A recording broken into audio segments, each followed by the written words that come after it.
say 39. Number 1. 39. 1. 38. 37. 36. 35. 34. 33. 32. 31. 30. 29. 28. 27. 26. 25. 24. 23. 22. 21. 20. 19. 18. 17. 16. 15. 14. 13. 12. 11. 10. 9. 8. 7. 6. 5. 4. 3. 2. 1. It's time for mouthwash. Giddy up.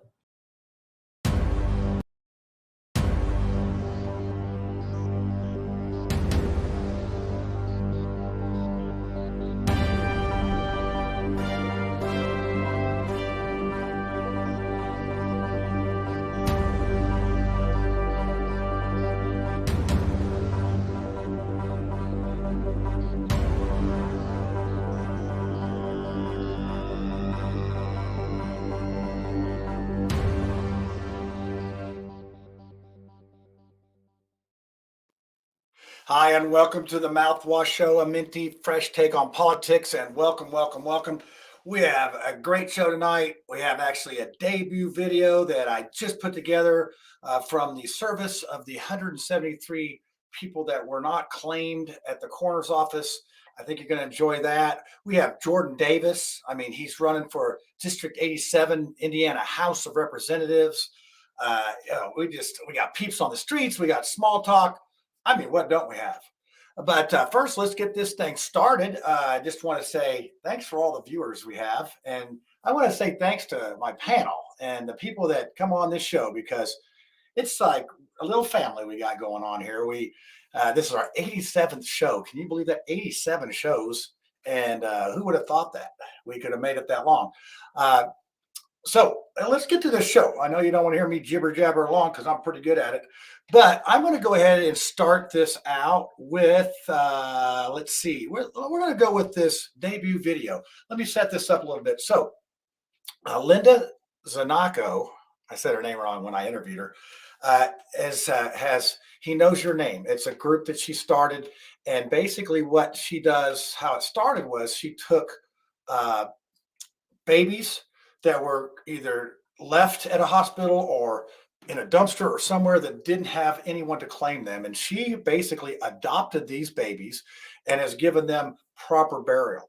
Well, fast forward to this situation where there was 173 remains at the coroner's office that were cremated and no one came to claim them. So she did this with that. And what we did was we did this at Forest Lawn Ossuary yesterday. And I got a little interview with her. And so that sets that up. And actually, my wife, Lisa, did the flowers for this. And there's also, I'll post the link to this, but Lisa has interviewed Linda on the Do Something Indie Show, episode 14. Yeah, 14. And I'll post that link if you want to see more about this. Get involved with it because it's a really good cause. And Linda is a solid person. So I'm going to go ahead and we'll just play the video here and see what we have here. Uh-oh. I don't have it. I'll have to do some little house cleaning here. Oh wait, I have it. Hold on. I'm just looking in the wrong spot. Never mind. That's what you get when you're the producer and the button pusher and all that. So here you go. Let's watch this, and then we'll have Jordan on the other side. At Oak Lawn Cemetery on the north side of Indianapolis with Linda Zaranko. Is that right? Is that how you say it? Zanaco.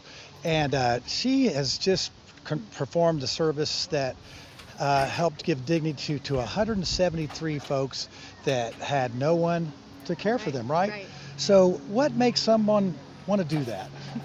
Want to do the funeral Or or do the whole, do any of this? I mean, really. It's been an enormous project, and it's been years in the making.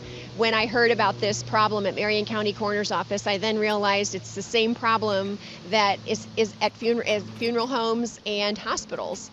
There's a funeral home not far from here that also has 200 remains that are left unclaimed. So Alfie McGinty and I, her married name, she and I really wanted to expose this because it's been a secret and it's been hidden in the dark, and I really feel like it's time that we unlock this and we open it up and expose it so that we can educate people and raise awareness that this is a thing, that people who choose cremation cannot just leave their loved ones at the funeral home or the hospital or the coroner's office unclaimed. They must go pick them up.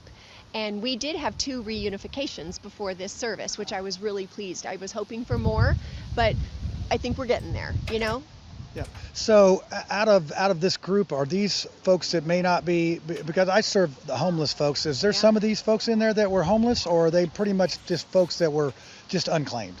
I think it's a little bit of everything. I mean, with a number of 173, I don't know that there's any one demographic that this is going to cover.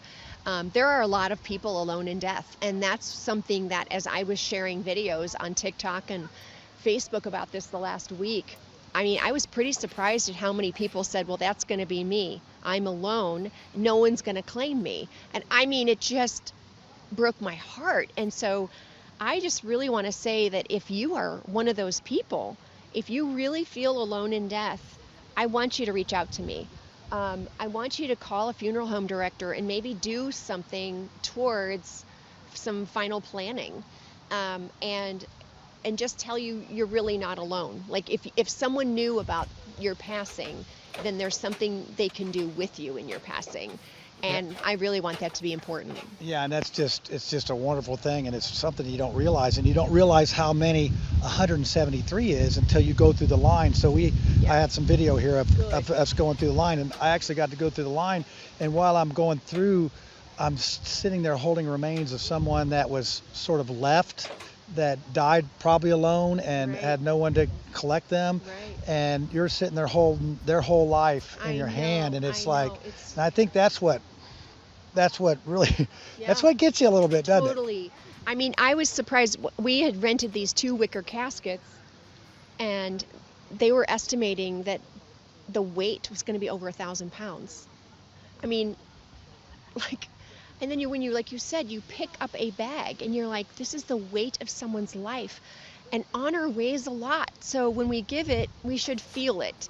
And it ended up taking 3 full caskets and a lot of people to individually carry. And I just wanted every single human to feel carried as they went to their resting place. And I think everyone who did that today gave that gift to them. I mean, this is a really special thing, what you're doing with this. And I'm just so glad you're doing it, because otherwise, what will we have? I know, exactly. Well, thank you for really putting a microphone in my face, because the more people that hear about this, the more opportunity we have to raise awareness and educate. And also, I want to involve people in this conversation.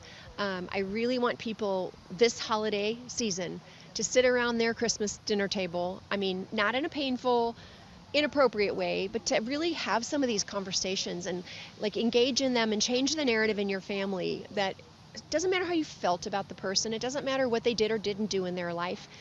They deserve to be picked up if you've chosen cremation, and final dispensation needs to be decided. Yeah, and I would say, hey, if you know someone that's living alone, Totally. hey, take that big step, because the hardest part is getting started. So, Linda, thanks to you a lot. Thank you. Appreciate it. Thank you.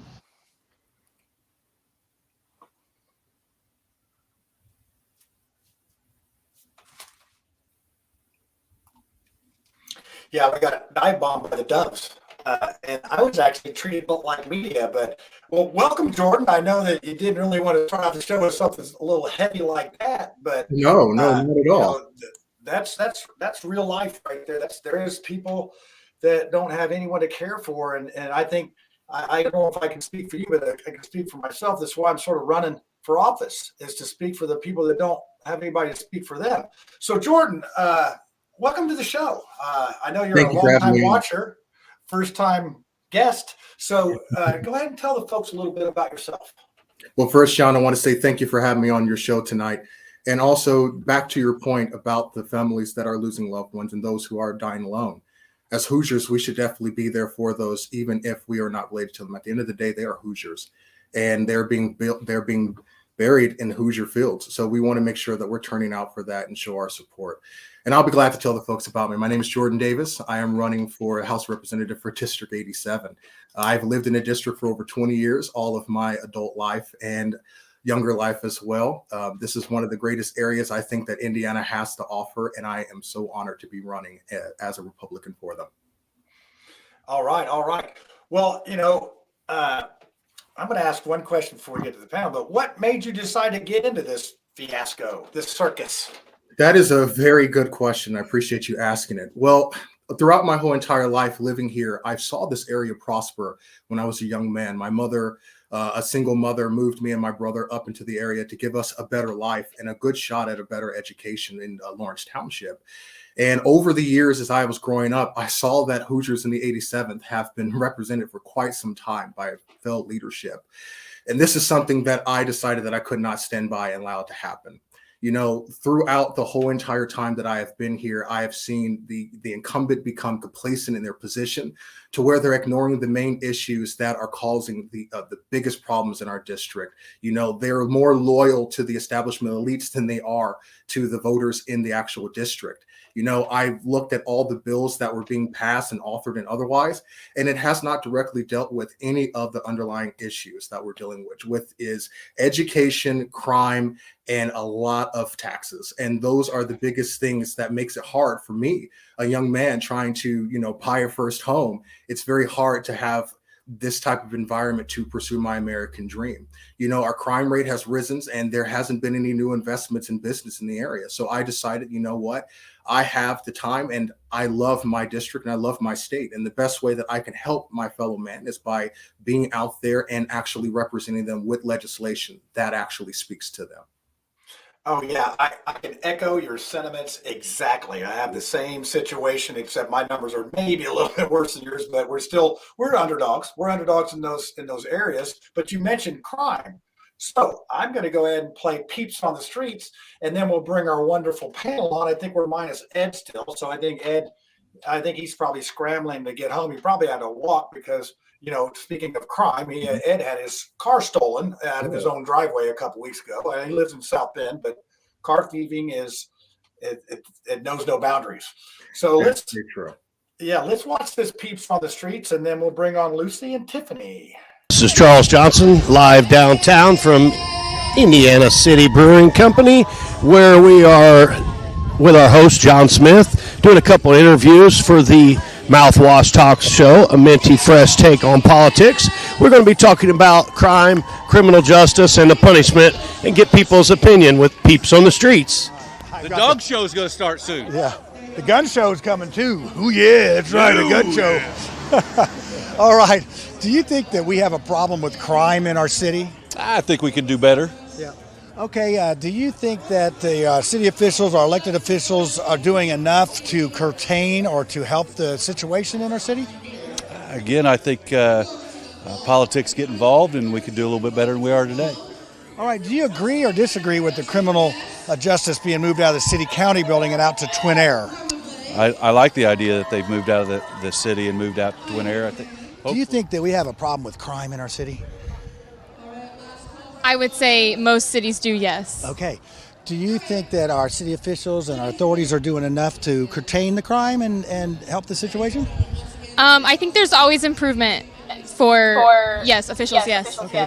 Now, are you familiar with the city-county building and the new criminal justice system building out in Twin Air? I am not familiar. No. Do you think that we have a problem with crime in our city? Yes. All right. Do you think that our city officials and our authorities are doing enough to curtail crime? Or do you think they could do more? Yes. Do you agree or disagree with moving the criminal justice from the city-county building downtown to the new Justice Center out in Twin Air? I can't answer that. I don't have any opinion about that. Do you think that we have a problem with crime in our city? Oh, hell yes, we have crime. So do you think that our elected officials, our city officials are doing enough to solve this problem? Absolutely not. What are they doing? All right. Nothing. With the criminal justice being taken out of the city, county building and moved out to Twin Air, is that something you agree or disagree with? Well, I don't think it should matter. Well, I think there should be an improvement if we build a $1 billion facility and move into that and move everybody out there so they've got everything that they supposedly want and need to make it better. Then the crime prevention and prosecution should become better, correct? Running out of excuses, right? And if not, then move them back down here and turn that into high luxury condominiums and get the money back out of it. Do you think that our city has a problem with crime? Indy? Mm-hmm. Yes. All right. Do you think that our city officials and our authorities are doing enough to curtail the crime? Are they just doing enough, or? I think they gotta do more. Do more? Yeah. Okay. Do you think that moving the criminal justice system from the city-county building to Twin Air out into the new justice system was a good or a bad idea? I think it was, and I don't know. I don't think it was the greatest idea. Do you think there's a problem with crime in Indianapolis? Yes. Do you think our city officials and authorities are doing enough to help curtail this crime? No. All right. Do you think that moving the criminal justice center from city-county building out to Twin Air was a good or a bad idea? I would say, I'm indifferent on that. I'd probably lean more towards, I liked it downtown. I grew up downtown, so I'd say I lean towards bad, I guess. All right, that's a wrap from Peeps on the Streets, downtown Indianapolis. All right, yeah, curtail is not a word. I meant to say curtail. And in my defense, I was getting ready to serve at the ACLU parking lot, and I did that in 20 minutes. So I was making up words again. And I know that's what you love about me on this show, is that I make up words. So, and my wife, she's like this, and then Spiro, he jumps on there too, can use it and said, yeah, let's see, I use it in a sentence, okay? I was following the yellow brick road, and I saw the wizard behind the curtain. There you go. So let's get our guest out here on the hot seat, and let's start the questioning. Yeah, Tiffy, I think Tiffy's all ready to go. How are you doing tonight, Tiffy? Let's get you out here. I don't know where Ed is. Ed's gone missing again. I'm doing great. It's good to be back. I was in DC last week. Last year I was part of the Diversity Leadership Series. We took our capstone trip to Washington, D.C. last week. We got to meet with our legislators.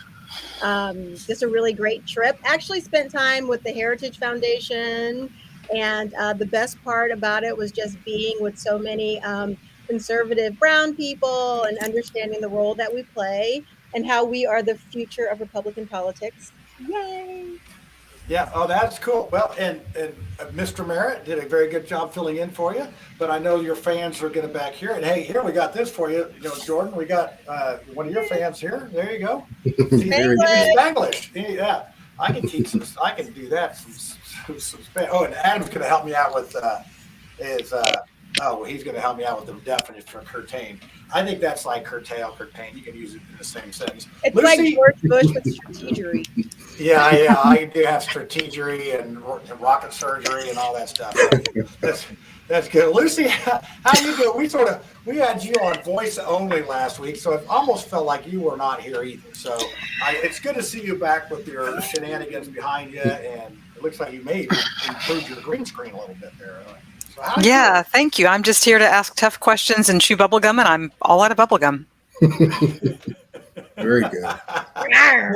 Roddy Piper, man, that was my childhood right there. Yeah. That man was incredible. Hulkamaniac. Okay, you guys. Well, I missed you guys, really. I mean, it's like we almost got the whole team here. So, Tiffany, let's get started with some questioning here, and I need to turn the bright light on, Jordan. I don't think we can shake him, but go ahead and ask any kind of question you'd like to ask Mr. Davis. Sure. So, Mr. Davis, when you think about the district that you're running for, how do you reflect the constituents? That's a very good question. Thank you, Tiffany, for asking. How I reflect them, it all has to do with what I experienced living here. I'm a longtime resident of the 87th, been here all of my life and enjoy adulthood here as well. And I've noticed that there are certain things that we no longer get to enjoy. And those certain things are actually going out in our yard in the evening and having a bonfire without hearing gunshots going off, or hearing children breaking into people's homes and their parents are nowhere to be found. And it's a continuous thing. It's families cannot actually prosper when they have to worry constantly and nonstop about their well-being and the hard things that they worked hard to gain. And so for me, I reflect every little bit of that pain. Coming from a single family, I know how hard it is to work up and how to truly make it in this society. And so when I see hard-earning people's hard work go to waste simply because we don't have enough funding for the police, or that the constituents, unfortunately, are not involved enough to really be informed on how they could participate in policing their community and being safe. Having a neighborhood association or a neighborhood watch, these things were very prominent in my childhood. And unfortunately, now as an adult, we don't have it. And so how I reflect them is I understand what they need. They want to feel secure when they work very hard to buy their homes. They want their kids to enjoy where they live. And I can say the 87th is a great place to raise your kids. And they also want a strong education system, and they also want lower taxes. And so I plan to reflect all of their needs as I've lived here all of my life. So for me, and I don't know if the viewers know this, can you give me the boundaries of the 87th? Yes, so the district got redistricted. Yeah. So now we're all the way over to the south end of Geist, Indian Lake, Indian Hills area. And then we're all of Fort Harrison on 56. So we swing all the way out to Maxwell Lake. We're all of 96 until we get to Westfield Boulevard. And we have a little chunk that's down on 56th Street. And so we kind of got a little bit of a district, but now it's more diversified, which I think is really, really good. This area is strongly a purple area. They want someone that can be a moderate, that can work across the aisle with the Democrats, but also be forward-sighted with the Republicans as well. Great. Thank you. Thank you. Did you guys practice that question before the show? No. Okay, I'm just checking on there. Now let's go for Lucy here. Let's see if you could catch this curveball. Well, I have to say, I love the 87th. It has my two favorite restaurants. They're right across the street from each other. I love Core Life next to Fresh Time. Oh my gosh, the Korean barbecue bowl is amazing. And then, of course, Cheesecake Factory at the mall. Oh, yeah. Didn't that you want to get up and leave the show and go there right now to get some takeout? Yeah. Sorry, John. Yeah. Right. Ooh, yes, Cheesecake Factory gets me every time. So I'm familiar with that. I recently moved away from 131st and State Road 37 in the Fishers area. So I'm, as soon as I had the choice, I moved away from Wayne Township and moved up into the northeast side. So that's where I raised my kids. I think it's an amazing area. Kudos to you for going and doing that. So my real question for you, Jordan, is how far are you willing to go for your constituents?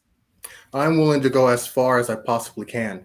My pursuit of happiness, in order for me to feel free, I also need my constituents to feel that way too. And that means upholding our Constitution and our state constitution and our sovereign rights. And so what I want to do and what I plan to do is to devote myself to great legislative power and looking at all of the options that are on the table, not just the ones that ideologically align with my party, but those that actually align with the American dream for my constituents.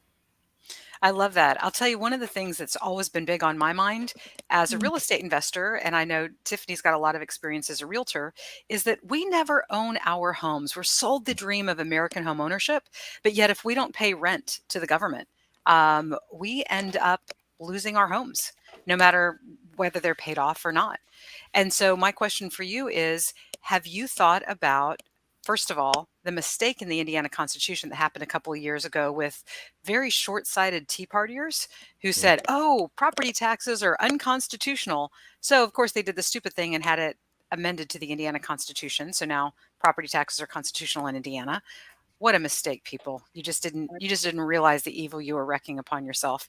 So would you consider putting forth legislation to reverse that, to make Indiana once again a state that should be free from the burden of property taxes? 100% yes, I would back legislation for that, if not author it myself. I think it's important as a Hoosier, owning land here, there's pride in it. And for me, I actually want to own acres of land to be able to raise animals and actually cultivate my food. I think that when you give your ideological beliefs too much power to where it actually is reflected upon legislation, that's how you know you've gone a little bit too far. I think that people have worked hard generationally for the lands that they have, and I think that it should be kept in the family. That's our heritage. And to take that away and to make it cancel culture, then who would we be if we don't own the very things we worked in and really worked hard for? Oh my gosh, you're like singing all the tunes that I love. So let me ask you this question. Front yard gardens, backyard gardens, orchards, turning vacant lots into permaculture food forests to really establish food security in the community. Have you thought about that? Oh, Lucy, me and you're going to get along very well. Even though that I am a Republican, I do look at the things that give us more freedom. And I feel that if our citizens have that capability to grow the food on their own and to really experiment with it, I think that we'll have a lot healthier kids. We wouldn't have a lot of people that are obese, and they would be outside and enjoying the Hoosier sky, which they should always be doing. So I think that if we allow them to be able to cultivate the food and share it with the community, of course, I think that way we can deal with hunger. And I think that we also will see that camaraderie will become a very big thing and morale will be very high amongst our citizens. I love that. One of the ways that you can control a population is obviously through food. And I think that's been shown a number of times by the elites. We have chickens. I went and fed the chickens today and got 8 eggs.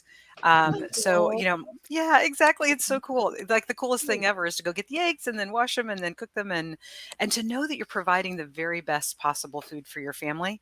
And I feel like that is, that right there at the base. Hey, Tiffany, you want to throw him another softball? Because I think he might agree with me on almost everything. Well, I mean, I think the prep was be prepared for Lucy. So, Jordan, we align on a lot of things. So, for people who don't know, like you, like me, you're brown and you're conservative. So, when people ask you, how can you be brown and how can you be conservative? What do you say? What's your answer? Well, I say to them, I got an even harder question for her. How can I be brown, conservative, and gay at the same time? Ooh. So I'm one of those rare oddities to where I look at my character and I look at how I can be the best citizen in my community. And what I mean by educating our community, you should not worry about what a person does behind their closed door, but what their convictions are in their heart. And I've shown the constituents in the 87th all the way through all my life that my heart sits right here. That's why I haven't moved away from it. And so I believe that if I can lead with my heart, show with my mind, and walk with my feet, my plans only need patience and time. And once I have those things, I know that I can bring the Hoosier way back into the 87th. Okay. Wow. I guess I can play devil's advocate. I can think of a tough question. Let's see. Well, we talked about crime first. What would you change in the criminal justice system? I mean, we talk about, we got a pretty heated prosecutor race here in Marion County and some of your districts in Marion County. We got a prosecutor that seems not really to want to prosecute all the laws. But there is some laws that are probably outdated that maybe need to be looked at again. What if you could be king for a day? What would you say about the criminal justice system and maybe how the prisons work and all that? Well, we don't have kings here in America, but I will say a supporting citizen. What I would do is that I would look at these archaic laws that we do have on the books, but at the same time, too, this is an ideological issue. We have a prosecutor here that is not prosecuting whatsoever, and in fact is putting them back out on the streets to do more harm. I think all of us Hoosiers saw that when we just buried a wonderful police officer. We as a society have to decide at some point in time, we're going to have to be strict to have the freedoms we want. So that means there's a cause and effect. If you're going to do these heinous crimes, then we, the people, have to prosecute beyond a reasonable doubt. And that means if we have to make an example, unfortunately, we do. Now, with me being brown, I know some of my conservative friends might agree with me on that. But for my African-American community, I would say to them, well, if you look at the statistics, unfortunately, half of those cases are people like me. And so we have to look at this as a family issue because the African-American community is a one big family. So we need to have a roundtable discussion where we're really talking about what is our legacy and how hard are we fighting for this? And do you know how hard your parents have fought, your grandparents have for you to have this opportunity today? I just don't think they value what they have simply because they don't know what they do have. And so I want to work with them to really expose Finding America is what I call it, to really expose finding oneself in this big Americana we call the USA, and knowing what spices you add to it. And there may be some spices, and Tiffany, you might agree, there's some spices may need to be added to some dishes and some doesn't. But in this case, we should not have no raisins in the potato salad. Exactly.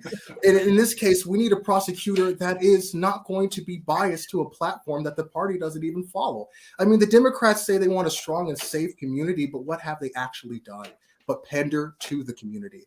And they did not actually deal with the issues. In fact, they almost turned the community against the police. And great thing about us being Hoosiers, we kind of have this immunity to the very things that the rest of the police force around the nations kind of don't have a defense against. We have that camaraderie, that closeness to where we can talk to our police officers, understand each other one by one, and we can separate that one bad apple from the many. And so I say, let's not throw out the harvest that we worked so hard to build, a great police department that has worked very diligently to keep us all safe. But can we do something to come around them and give them the resources that they need, new technology that actually lets them stay out of harm's way, but also know exactly how to deal with the citizen who might feel a little bit frisky with their rights. So I believe that if we have a strong prosecutor in there that is willing to actually prosecute it within the statutes that is in front of them, and an attorney general, which we do have, that will uphold the law and give them that scope that they need to truly rein this in. Otherwise, Marion County is going to continuously be in the top 10 cities for the worst homicide rates. Wow. Yeah, that's a pretty good answer. Pretty good answer. And I think that a lot of people can agree with that because, we have a lot of problems, and it seems like a criminal is not going to be punished for anything. So that gives them I got something to say about the police. Right, not 5-0. Here we go. Here we go. So get your rabbit hat out. Bodily autonomy.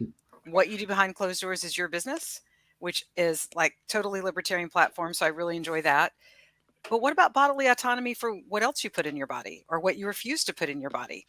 What I'm seeing with a lot of police officers and prosecutors is that they don't respect my right.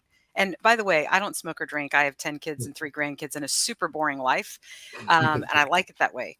But there are other people that, they want to smoke whatever they want to smoke. And it's their body. But then we don't have peace officers anymore. We have law enforcement officers. So we talk about, we're going to have a strong prosecutor and we're going to have those police go out and they're going to do this and that.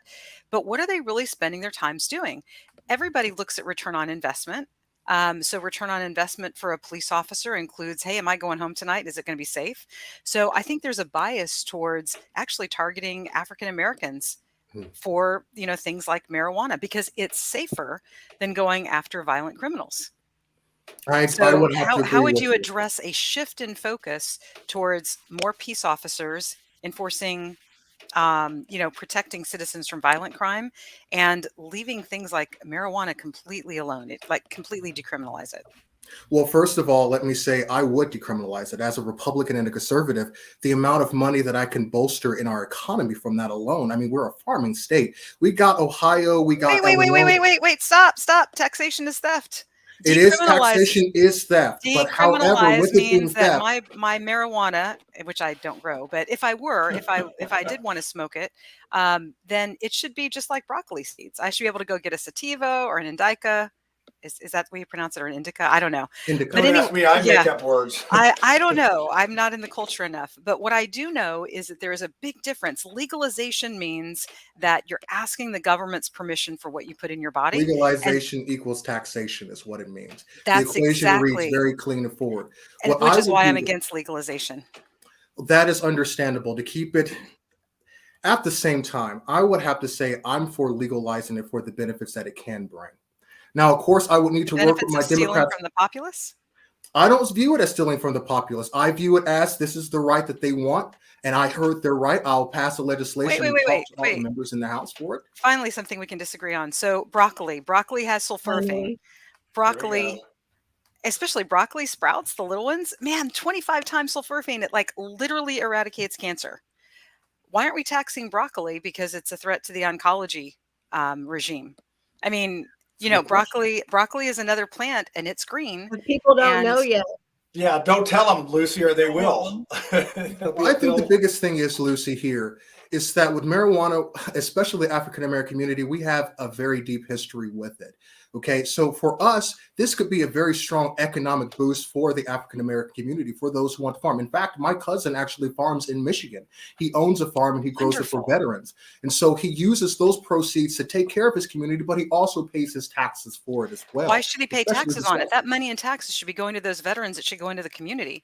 Why are we Well, it'll allowing the allow government to me. steal out of the So he community? can run his business and he doesn't end up in handcuffs like No, Leslie but said. you see, that's the problem with it because I have an older brother who's over in Illinois. He's a card carrying marijuana patient. I won't tell you what city he lives in because he has to get his weed on the black market. He had basically in an auto accident, his spine was like crushed. The man's never been able to walk as the right way as an adult.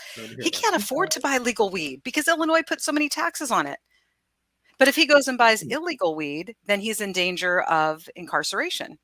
So your friend up there, especially people in the African American community, I mean, you already know that the whole reason that marijuana was villainized was because they were afraid that white women were attracted to black men, and I think it was the head of the FDA at the time, literally said that white women were tapping their toes to the sounds of jazz trumpets or something very close and ludicrous like that. It has been racist from the beginning.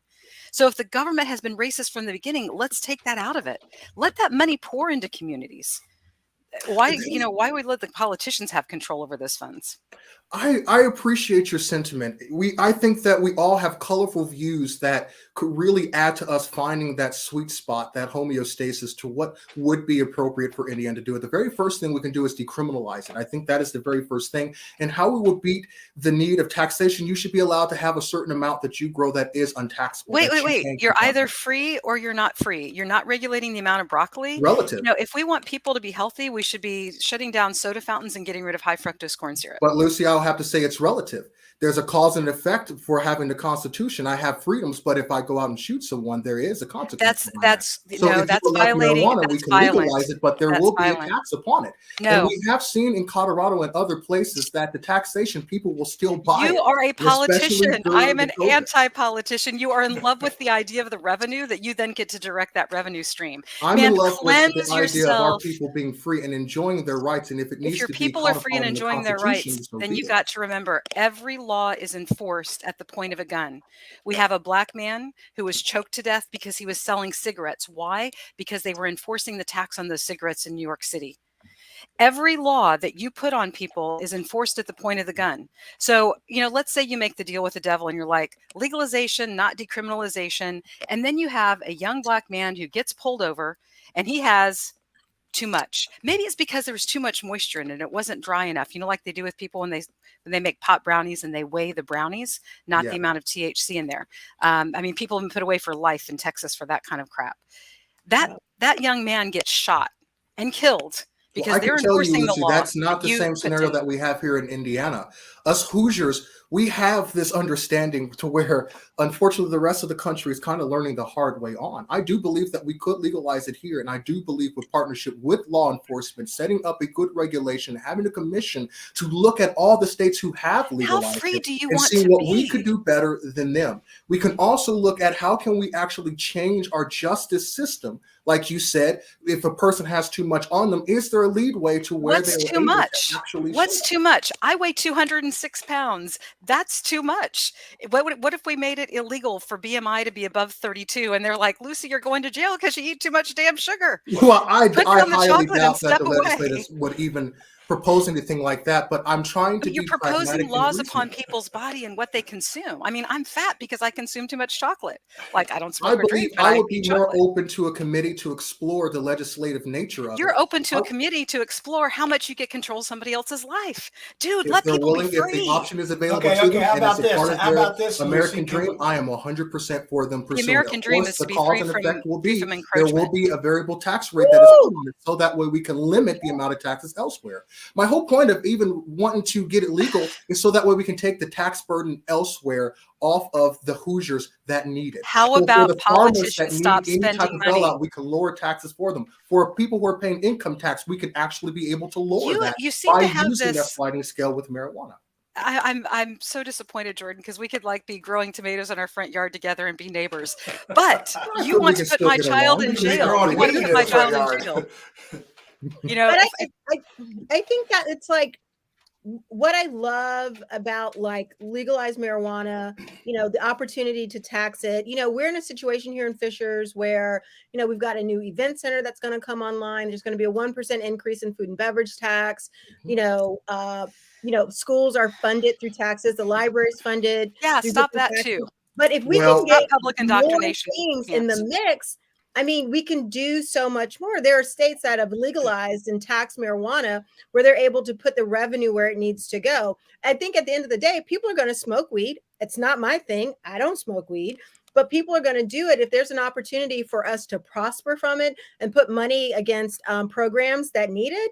I think we go for it. And Oh I my think, gosh, Lucy, do too, people not realize how taxes and also, work? Lucy, I think that you might be missing the big picture here. The goal is to use this as a pressure valve so we can alleviate some of this pressure that the Hoosiers are feeling in their wallets. And there are some who would rather spend their money there. Wait. You're what? Here's exactly what you're saying. Hey, Lucy, there's going to be a whole bunch of people that smoke weed, but the good news is we've decided that we're going to make 30% on that weed, and then we're going to turn around and give you the benefit. Your property taxes are going to be lower. So, yay, we're going to tax weed Well, people. with seeing and they're how gonna steal their money for you. how the money is being allocated right now, I feel Stop like we have a spending the better money. chance to Stop actually spending the money. broaden how What we're does the going to set this Constitution up. say? The And I Constitution has would very also, limited Lucy, things. would implore you to look at how Colorado dealt with Okay, this moving on to education. Yeah, I think this horse. Yeah, is, we should probably stop talking. pari-mutuel betting. Where'd all that money go? And the lottery. I mean, Yep, there's still it's supposed school. There's to still school schools fees. and There's still yeah. book fees in Indiana, Okay, and we were education. I promised think that there's would a go away question too. in the comments. There's there is one. I'm going to go back up here in a second, but one of the things that about the marijuana thing is, and it's and immigration, the same thing. Until the federal government can do something, Colorado had a problem because they didn't know what to do with all that cash because they couldn't go through the banking system. So it was a little bit of a mess. Now that's a problem when you have too much cash, right? I mean, that's something that you don't. Now here's one that was. This was one that was a back. So what do you think? We like to get our audience involved. So Slick Witty, yeah, I know the guy's real name. I'm not going to say it on the air, but what does he think about child drag shows? And I'm assuming that which when I did Peeps on the Streets, that bar was literally having a drag show, and Charles made a comment to one of the performers of how nice her hair was. And it wasn't her. So I was giving him a hard time about that. But he had a very nice hair. So I don't blame him. So anyway, what do you think about that, Jordan? That we have hard-hitting questions here on that is a very good question. I think that if it's in a Shakespearean play and they're a thespian, it would make sense. Back in that time, men did play female roles. However, I think that as an adult and a citizen of the state, it's very important that we do not mess with the natural development of a child. It is very, very important for the child to develop without as much outside influence from outside the parents as possible.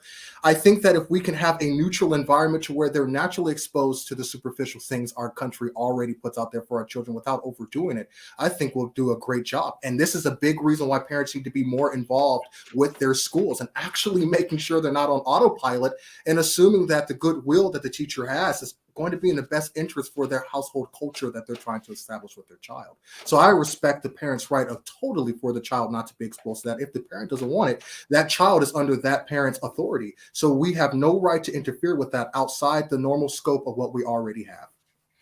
Yeah, speaking of that, we have another question from Adam. Adam Harvey's actually one of the producer helpers on the show. And what community does he represent, John? Oh, who? Adam? The albino community. Yeah, that too. But I don't know what community. It's like he lives somewhere. Public schools. Let's talk about public schools and social emotional. But we can talk about public schools. What do you think about the voucher, the school choice? That seems to be a problem. And this is probably one of my favorite topics, John. Simply because I do believe that a parent should have the right, if they want to give their child the best education, who are we to stop them? And in fact, I would rather for our tax money to be used for a parent to take their child to the school to where they can get their best education. I was a 21st century charter school student, one of the first class that went in for the GEO Foundation. And I can tell you that experience alone has changed my life significantly, and being a 21st century scholarship recipient. So I think that if you give the parents the right opportunity and allow them to have options for their pursuit of happiness for their child and for their family, we might find that a lot of people will opt out of public school system and will go for more of the township schools or private schools if they know that they can provide that for their child. So I'm 100% for the voucher. I think now, being hindsight 22, I think that we saw what happens when money is run away and money's being allocated to places that we really can't account for. We're hiring teachers who really don't have an actual degree to be teaching. You know, we have to think about our future investment, and these kids are our future investment. And we need a strong economy and a strong workforce, not just for trade and skill, but also for the high tech and beyond. And we have that ability right now in 2022 to make that change now, to plot a very good trajectory to where we will still have some of the greatest test scores and probably some of the greatest colleges in the nation. If we make a false mistake on this and we don't do our due diligence and we continue to go down this, it'll become linear. We know where this is going to go. We've seen it before, and I think that we don't need to go on this 15-year cycle trying to revamp the education system. It's Darwinism at its finest. It either is going to survive and adapt, or it's going to die out and become extinct. And I think it's time for IPS to die out and become extinct. It had a good run. But however, I think there are better ideas. And I think families are willing to gamble a little bit more on their choices than something that's automatically programmed for them to opt into.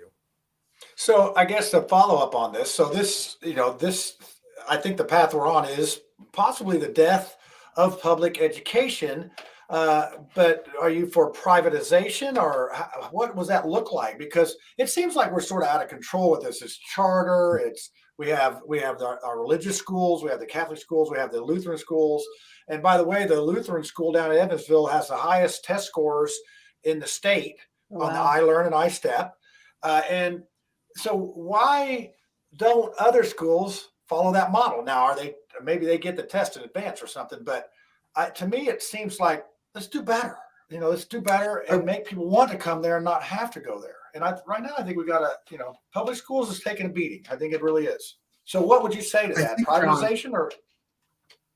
I think, John, the easiest answer to this for Occam's razor is going to be that when you have companies that can hire private firms to lobby for them for these options not to be available to them and to give them the information they need to make the conscionable choices, this is what happened. So how we play a good defense is a strong offense. So we do it better than what they do. We show them examples of this is why having the parent choice, student choice is the best thing. Here's prime examples, and actually do a case study and make sure that you give it to your citizens and make sure that they're involved in it in some form or fashion. I think that the conversation is only being had sporadically and it's not actually being had in communities and in municipals. And so then I would challenge more of my colleagues that are currently incumbents to push that boundary a little bit more. Don't have the fear to talk about the education, but if that was your child and this is your investment and you moved into this township or you moved into this area because you perceive it can give a good life, but the most vital important piece of your child's development is education and it's non-existent, it's a non-starter, they would leave the area. They will move from that area, which is why we saw this huge caravan of folks moving out around the surrounding donut counties. It's simply because of that. It's because of the Democratic platform failed on their education agenda. They made bold promises that they knew that they could not keep, that were nationalistic promises that you saw across half the cities across the country that failed. And now don't get me wrong. There were some cases that did work out, but I think that experiments, when you set the conditions just right, you get the result that you want. And that's what they did. Us here in the Hoosier state, we know that, okay, there's going to be some trial and errors. And we did see our city and we did see our state kind of go through those things. But I really do feel like that if we push more legislation to allow more parents to be involved in that, the more freedom of choice, I feel that the community will guide us in the direction that they want to go. And I'm very big on me not making the decision for you, but I would love for my constituents to make that decision for me. So that way, when I go into the legislature, I can argue it wholeheartedly, fully with my heart, that this is what the people in the 87th want. And I have a feeling that more people across this great state feel the exact same way. We should not make this decision solely on the group of us in this room, but I think we should leave it up to a referendum and decide what they feel in their areas. I would be more inclined to push that narrative. And whatever result comes of that, the people's voice was heard, and that will become the law of the land. I agree with you so much. I moved to Fishers, and Fishers has like the best schools ever when I moved here 15 years ago. And it wasn't right for my family and it didn't meet Michaela's needs. So when we lived out east, Michaela was in a Montessori school, and she was very used to that environment. So when we moved here, even though I lived in Fishers, I took her to like 75th in Michigan to go to a Montessori school. And we were there for a year. We changed schools. And then we got into a charter school that's here in Fishers, Geis Montessori. And Michaela went there through 8th grade. And it was, I think people probably thought we were weird, but it was the situation and the environment that she needed. And then when it was time for college, she went on, I'm sorry, for high school, she went on to Cathedral. Again, my choice, blue ribbon school, wonderful school, very involved. And so I do like what you're saying is that like, it is great when parents can make those kinds of choices. And I do think in Marion County, you do have parents who recognize, you know, regardless of their demographic, that they want more for their children and they want their kids to go to some of these just wonderful charter schools, if it's like all Black men or if it's college focused or if it's tech focused. So I do think that it's important because, you know, not every kid is the same. Not every family experience is the same. And there's lots of options out there. I mean, like even in Fishers, like post pandemic, we have a lot of homeschoolers. I mean, you know, there are a lot of people who choose to do that because they think that's the best for their kids. And I taught Sunday school like 15, 20 years ago. And there was a homeschooler in my class. And I mean, I'm teaching 2nd grade and that little girl could have taught the class. I mean, I was so impressed. I mean, seriously, she came from a family of like 8 or 9 kids. She was the youngest. She was the smartest 2nd grade I'd ever met in my entire life. Well, Jacob Jakovic, who was one of our early on hosts, he was homeschooled. And, you know, I know several, you know, look at Jordan. He's homeschooled. You were homeschooled. Is that right, Jordan? No, actually, I went to 21st Century Charter School and then at 8th grade charter school. when I went to Lawrence North. I should pay attention to my own thing. So, hey, we're going to do what? Lucy, do you got another question? I'm just like bursting. I'm just bursting because I have 10 children. I can see that. I'm going to let you do your question. A really good, relevant question from Spiro. I was going to do that. I was going to let Lucy go. And then I'm going to put that question up and then we're going to wind it up. Okay. So we got to start getting this thing to an hour because I think we're going to be able to get picked up by somebody at some point. So I don't want to. And our salaries are going up. So we gotta practice a little bit. We can't be going an hour and 35 minutes. Am I gonna get merchandise? Oh my god! We get everything. We get little rings. Like wine glass. Like a wine glass. We get a wine sponsor. We're gonna get. I mean, it's every new cars. Well, if you do cigars, you got me. Yeah, we got it. We got yeah. So here's where I'm out of the education. Also, Spiro said we have small talk too. So so we got. Okay, I'll be really brief. Let's do. Go ahead, Lucy. Go your question, and then Here's what I see. Here's what I see. We have competing interests, and the competing interests are this: government needs to raise citizens that believe in a certain way that is useful to the ruling class, which is why we have government indoctrination centers. Some people call them public schools. They are absolutely government indoctrination centers. Now, the problem with that is, as a twig is bent, so goes the tree. So there is a huge incentive to control the belief system and the education level of the populace. The second competing interest we have is all the money that's attached to that. Who controls the money? Who controls the culture? And then the third thing, of course, is just like Robert said in the comments, we have people who have no children who are paying taxes. Yes. And that's just simply not fair for them to be paying to educate somebody else's child. Sure. So I'd say if they're saying that property taxes, 70% of that is education, nix it all. The competing interest of wanting to bend that twig is so compelling that I promise you that churches and organizations will step up in droves to be the ones to indoctrinate the kids, and the government won't even have to. And the children will not have to pay for it. Neither will their parents, because the incentive to create that culture is there. I believe that is more true than that is probably very. But that's the whole thing about having the parent choice. We can't get mad if they choose to put their kids into a religious institution to get their education. They feel that it's giving them core values that can make them good, wholesome citizens going forward and serve whomever they serve and pray to even more better. We are a very passionate people. We feel very strongly about our kin. And as Hoosiers, it's really important that when we look at this issue, that we remove the lens, the nationalist lens of what's going on around the nation, and really focus around the barn table on this one, and really sit down and be like, okay, these are my interests and my pursuit of happiness. Lucy, these are yours. What can we do to work together to help me, to help you, to help all of us? So that way we can be a prosperous state and with a leading economy in the Ohio Valley. I think most people will sleep better at night knowing that someone is championing them enough to give them that freedom to where they may never experienced it before. But I want them to experience it, because they're not going to have the full American dream if they still feel that government are making erroneous decisions for them that is not actually benefiting them directly, but causing more harm to them. It's actually taking away from their American dream. And that goes against what I stand. Since we got the Federal Department of Education, we went from first in the world to somewhere around 30th. And so get government out of education. Government does not have the best interest of the child at heart. The parent does, the community does. And, you know, we've got a little small school that started right down the street from me. I would be delighted to volunteer there.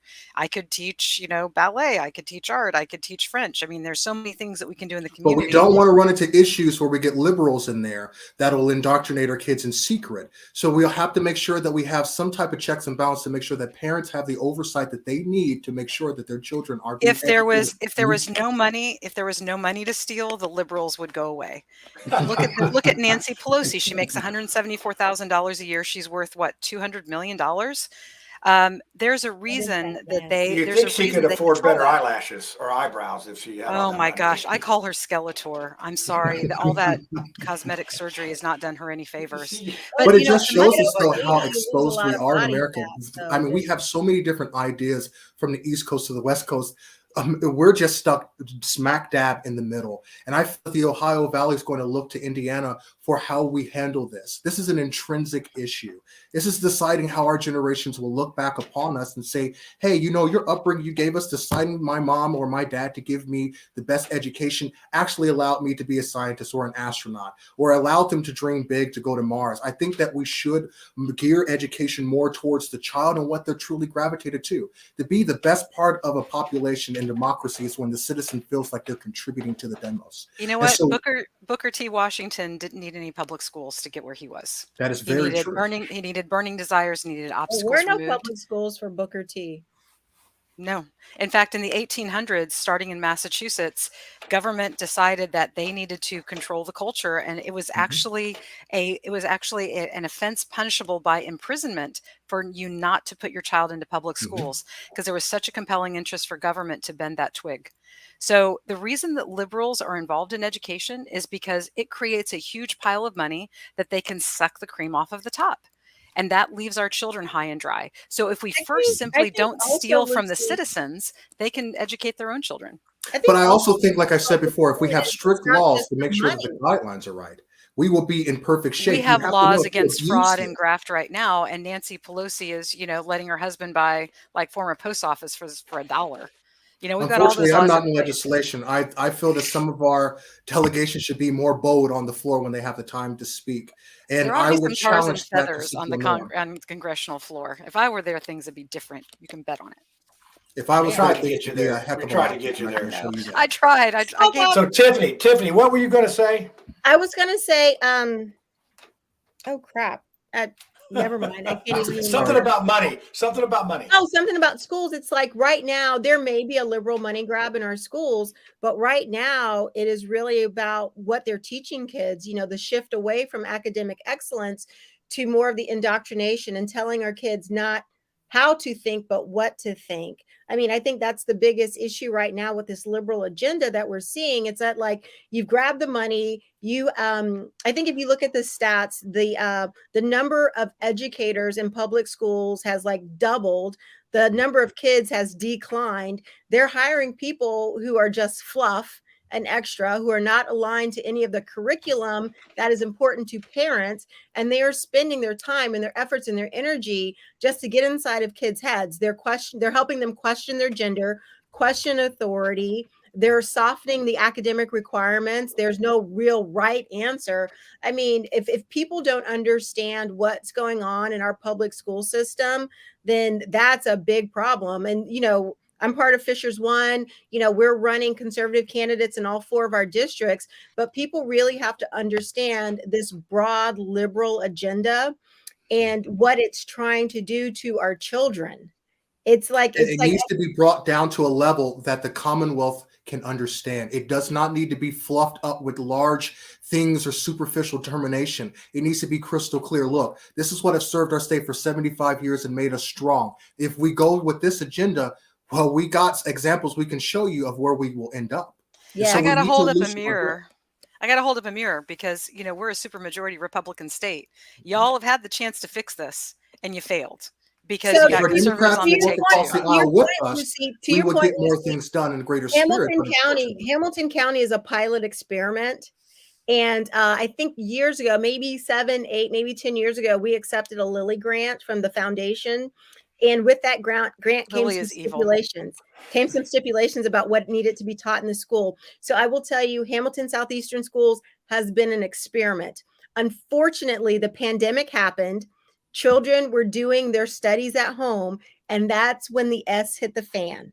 That's when people found out that the way they were being taught, the indoctrination, and that is why we are where we are now. And when it came for the super majority to address the issues of CRT in schools, they hadn't seen it.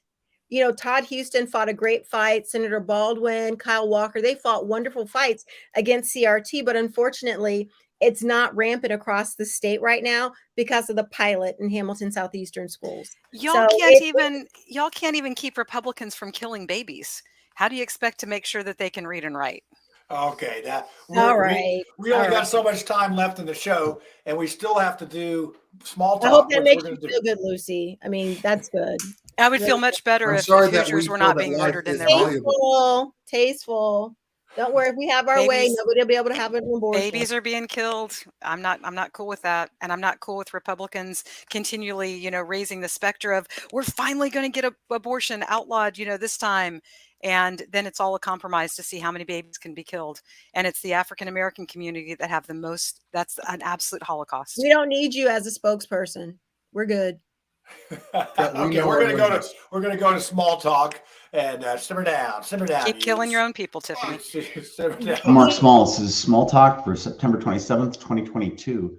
The Justice Center was built here in Marion County and it opened in the last few months. It's about 2 miles southeast of the center of the city. Historically, courthouses and court buildings have been at the center of a city. It's very important that people have a public right to trial and that our public proceedings like that are open and people can see them. That way it's not like in secret where people are prosecuted and they don't know anything about it. It makes for a bad 19th century novel from Czechoslovakia. Actually, it's a good one. But the point is this, that we have moved our Justice Center 2 miles away from downtown. That means we've taken a big chunk of the economy out of downtown. And if there had been any kind of planning, maybe long-term, maybe that had been something that would have been a good idea, but I don't think so. Because not only does it pull money out of downtown and jobs out of downtown, I mean, City Market is really going to be in bad shape, but it also puts the courts and everything out in a new area where I imagine the people who own the land out there bought it before they started building everything and be happy. But in addition to that, in the building itself, there's no real main area where people mingle or congregate. And it's a concave building where the courts are on the upper floors. And you really just kind of access an individual court and you don't see other people so much. And that takes away the sense of the building being a public place. It's more like you're being popped in on some kind of post-apocalyptic movie or something. I don't think that was very well planned for courts. And I don't think that, especially when we have an Indiana Constitution, Article 1, Section 13, our Bill of Rights says that the accused has a right to meet the witnesses face to face. The idea is we have a public jury, public system. And when we're moving things away from where people are, I think we take the public nature of it away without any clear idea of any reason for it. Small Talk, September 27th, 2022. Peace, love, happiness, freedom. Take care. Whoever you're talking about. That is a good When you're question. right, you're right. Mark Small is right. Yeah. That Justice Center was moved in order to keep people from being able to participate. From what I heard, like the bus lines are all screwed up. People can't get there. Parking is not adequate. This was a stake in the heart of poor people. It's just another socioeconomic war. It's another example of a government screwing something up. I mean, it truly Wait is. a minute. It's intentional. It's not a screw up. It's planned. I would have to say this was planned. This is something that was well planned out. Oh yeah, it's been in the mix for quite a while, and you know, the city county building is as old as me. It was born in 1961, so that's, I mean, it's ancient, and we're both feeling our hips and stuff. So it's possibly time to build a new place, but we just fixed up Luger Plaza and spent $1 million, and It almost makes you wonder, are we turning it into a residential building? I mean, we already have high prices for renting apartments in downtown Indianapolis. Last thing we need is another high rise with apartments that are empty because the Soochers can't afford them. It's just in bad taste. Well, it's going to be, I want a courtroom for my house. Wouldn't that be cool? I'd set the kitchen up right at the, up there, and we'd eat up on the bench, and be a superior court, I would call it. But yeah, so I want to get back to this question that Spiro asked, and we're going to let you finish it up here, and we're going to do the conspiracy theory, which I don't. Okay, here you go. Here it is for Jordan. This is from Spiro. Jordan A. Davis. What are the three most distinguishing differences between you forgot you and the incumbent in District 87? What are the three distinct? For asking that question. There is a huge difference between us. First of all, I am not an established politician. I do not plan to be in government to start a career in it. I am in it because I see a need and a call to stand up for it and for the citizens that I represent. I have seen that this incumbent in this district is truly beholden to bills that really line her pockets, and they're really aligned with her interests and nothing of the 87th. I mean, the fact that we have crime, shooting, and homicides at an alarming rate, even reaching us up here in the 87th, and she is shy on passing any legislation or working across the aisle with any of our Republican constituents to have a tougher stance on crime. It's just a far cry of what she would do if she's allowed to stay in there, as if this is a cabal, or as if this is her little empire that she gets to have. I think the people in the 87th want someone who is just like them, who lives in this district, who works hard in this district. I used to work in the mall. I was a working man. I don't come from those ends, and I'm not beholden to anyone, but I'm beholden to the Constitution in this state's Constitution. And anyone who calls himself a Hoosier and share the same values and want to help me pursue my pursuit of happiness is an ally of mine and is a friend of mine. And so when I get in there, I would hope that the Republicans and Democrats will learn to work together better, and instead of leading with their ideological beliefs, lead with their character and lead with their constituents first. She unfortunately had plenty of time to prove herself to us here in the 87th, and she has failed. Unfortunately, she's a non-starter, and I don't expect any difference. And if she's allowed to stay in there, we will have more left agendas polluting our airways than we have now. I mean, she's not even campaigning. So she shows how much that she actually cares about the district. We haven't seen her. She won't come to a debate, and I don't honestly think that she would debate anyone because she will have to be held accountable. And being a conservative, being accountable is number one. And the first rule that I always lead by is do not go to court unless you know you can prosecute beyond a reasonable doubt. She's not coming to court because she knows that she'll be prosecuted for failing the 87th. I plan to uphold the 87th, restore order to it, bring back business and development, actually make sure there's legislative writings that are actually touching our everyday lives and not just the forests and prairie lands up north, which I thank her for doing that. But unfortunately, there are other issues here, and our budget cannot take any more doom boggles from the far left. Jordan, do you live in Lawrence? I technically live in Castleton, right on the border of Eagle's Nest.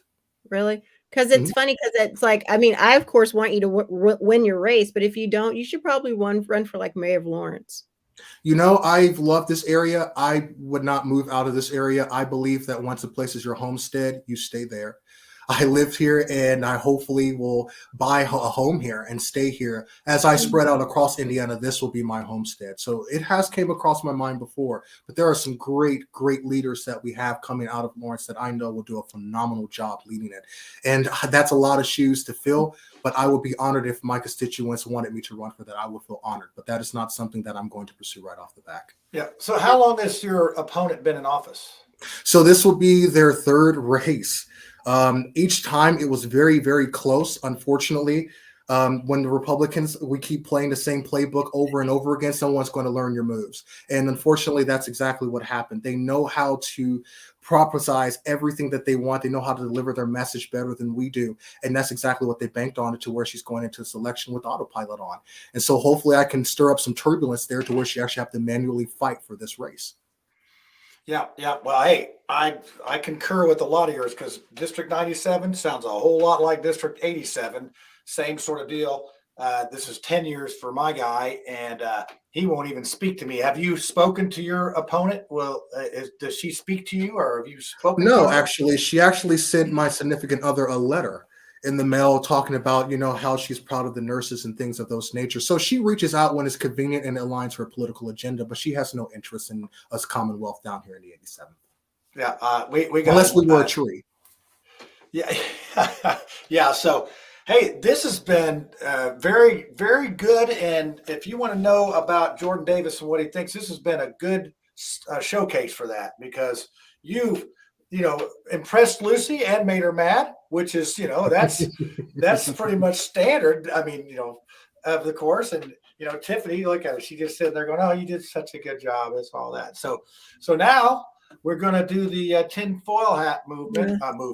Yeah, like Tiffany hates it too. So we don't have to do it. We don't have to. I don't have anything. I'll make something up though on the fly. Actually, I got something. It just came to me. It's a good one. So we'll get it over with, Tiffany. You can bear through it. So I can make it. I can do you it. can make it. You can make it. So let's do the conspiracy theory. So I got to find my stuff. Hey, y'all, it's time for the conspiracy theory, so you better get your tinfoil hat out, and let's see what's going on this week. All right. Yeah, you're not on the hot seat anymore, so you're ready to go. I got to get my antennas up, make sure it all comes in. I'm tracking that hurricane with this one over here. What category is it? It's I think it's on Jeopardy. It's going to be one of those categories for 1,000, Alex. But, no, I think it's a 3 right now. I got all my people that are actually. I got a fraternity brother. Guess where he moved last week? Sarasota? Tampa. Yeah. Oh yeah. He's like he's still unpacking his stuff. I'm like, dude, you pack it back up and get going. So I'm going to write it out. You dumb Hoosier, you're not going to write out nothing. You're going to get hurricaned. But I'm going to start out the conspiracy theory. He has his flood insurance and everything. Yeah. I don't know. He got it. I don't know. He was pretty responsible back in the day. I remember. So speaking of the hurricane, this is my conspiracy theory: is that our president Joe Biden, he is going to come up with a vaccine that's going to make you, not susceptible to hurricanes. So if you take this vaccine, the hurricane just goes around you. It doesn't get you. It goes around you. So that's a new vaccine he's working on, along with the I'm going to cure cancer vaccine. And I think I'm going to segue to Lucy here. He's working with Bill Gates on this. So it's going to be all good. It's going to, they're growing the weed out there. They're buying all the farmland, and they're going to have this vaccine, and life's going to be great. So Lucy, you go ahead now. I really love duality, and I love attacking it more than anything else. And you set me up with the Bill Gates thing. I've got to say, Bill Gates is a smart guy, right? He's funding the Republicans and he's funding the Democrats, and Trump did that too. So let's go ahead and take a pot shot at Cheeto Jesus, as I like to call him. Cheeto Jesus. Okay. All right. That's the whole conspiracy theory is an open secret, right? And if you want to know what politicians get, what gets donated to them, go to opensecrets.org. Mm-hmm. I don't think any American Hoosier is under any illusion that politicians are here for us. They know that once those cameras turn off, the Republicans and the Democrats are no longer fighting each other. They're conspiring behind the scenes. They're dividing up the pie. you were good cop last time, I'll be bad cop next time. People like Nancy Pelosi don't go from 174,000 a year to 200 million without the complicit nature of the two-party system. They're protecting each other. Plenty of Republicans have done exactly what she has done, and they're just all making sure that they're in a great big club and you ain't in it. You ain't in it. Yeah, that's from the famous philosopher George Carlin. It's a My club and you favorite. ain't in it. Yep. Yeah. He was. There's some behind the scenes interviews that are very interesting with him. So, Lucy, Tiffany, do you have anything this evening for us? Let's see. So, like I told you last week, we were out in DC. We had the time to go to the U.S. Capitol, and just processing all that through this post January 6th lens. The amount of security that we encountered, I don't know if it was standard protocol or because I was in kind of a larger group of brown people in suits. So definitely, I think that we popped up on a couple people's radars. We would get approached, and it was so funny is that oftentimes there'd be like a collection of security guards or Capitol Police, and they would send the brown guy over to come talk to us because so he could speak brown. So, but it was just really interesting the level of security that they have now getting in and what you have to do to get in. And then we spent some time in one of the rotundas where there's the statues and stuff. And I'm like, well, this is exactly what I saw on TV when the rioters or the whatever were coming through. And then I was like, oh my goodness. And so we went from one hallway to the next. And over this doorway, it says Speaker of the House, Nancy Pelosi. And I was like, oh my God, no wonder they were in her office. There's a sign that says Speaker of the House, Nancy. Her office is right there off of that little main area. And so long story short, where the Capitol Police are now, I know that they're going through Trump's documents, Mar-a-Lago. They're questioning what's classified, what's not classified, that whole process. At the end of the day, I would like to see an independent investigation looking into emails that were sent to Capitol Police leadership about what to do that day, because I do not believe that it was business as usual. And there was, they were told to do something. I don't know what they were told, but when I look at the way that they were treated, the amount of security, I think that if you really understand the communication between the administration and Capitol Police or whoever in Capitol Police, if you look at that information that went into them, I think you'll be able to find all the answers that you need. Because if it had been rioters outside or a van load of Taliban, I want to believe that police force is prepared to defend our congressmen, and that they were just maybe told to stand down. So that, to me, that I think that's the biggest conspiracy theory, is that we're not really looking into the information that was provided to the police force. That's my thing. Wow, you actually had a conspiracy. This is a time. Now, Jordan, we always extend the opportunity for somebody that had a very good run on our show tonight to ruin it. So if you're willing to throw a conspiracy, I don't know if this out will there, ruin it. My only conspiracy theory is twofold. What is the United States doing to prepare its citizens just in case of a nuclear war with Russia?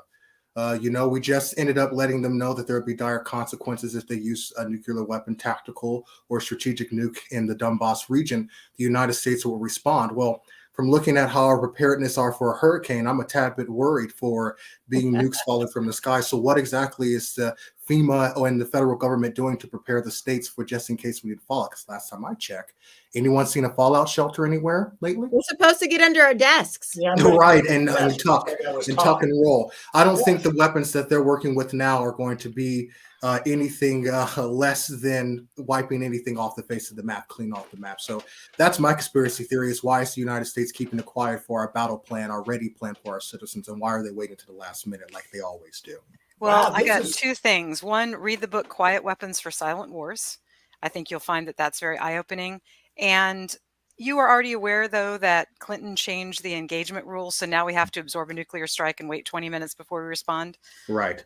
Yeah. What an jerk. Damn. Okay. Yeah. Yeah, it was That shocking when I makes sense. discovered that too. Well, if the legislative 20 power minutes, is that makes real, no we can sense. overturn it. It only makes sense if you don't think about it, right?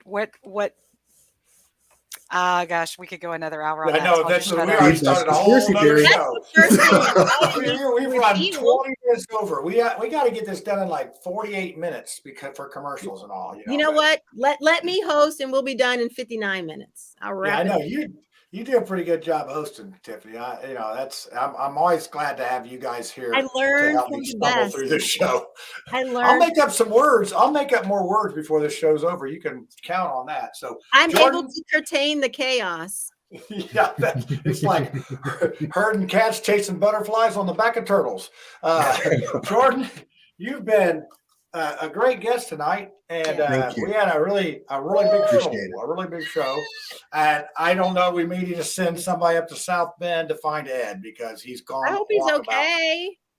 Well, and you guys were picking on Democrats with him not even being here, and so hey. Oh, I didn't get to ask my Ed question. Well, I'm wondering.